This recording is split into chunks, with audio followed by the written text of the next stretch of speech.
Are we going to see a definitive change from Oliver after he's released from prison and sort of his personality and the way that he adjusts to being on the outside again? Yeah.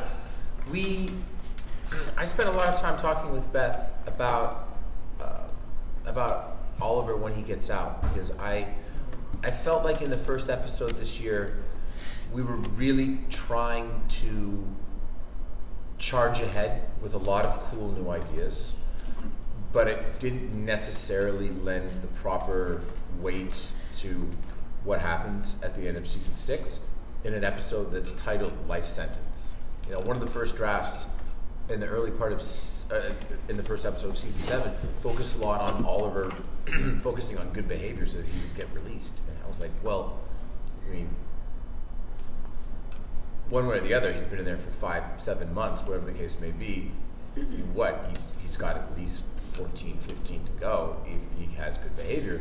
So we changed the focus a little bit. The same thing happened when I read episode 8. I know they wanted Oliver back in the world, and he is, in a new and exciting way. Concurrently, it felt like we were treating my experience at Slapside like I spent a night in county jail.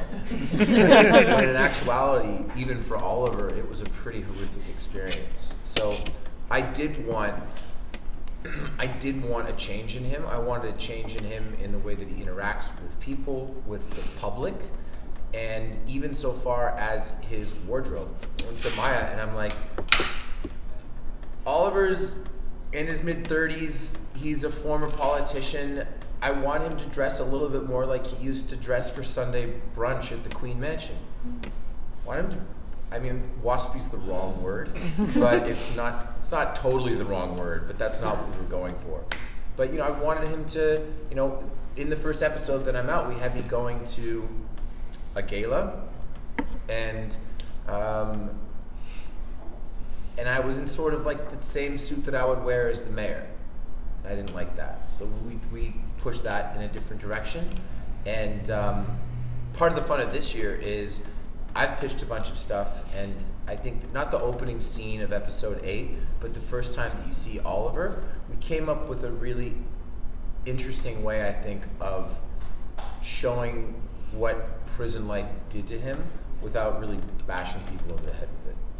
How does he see his role as the protector of the city now that he's out, and this new Green Arrow? Well, he runs into the new Green Arrow, or runs into the new Green Arrow's exploits pretty quickly. But coming out of prison, he gets asked that specific question very early on, like, what are you gonna do? And he says, I'm gonna try and do what you guys did, which is just find a different way to help the city. We come up with that idea pretty quickly, but I think one of the fun things is it's not Oliver who comes up with it.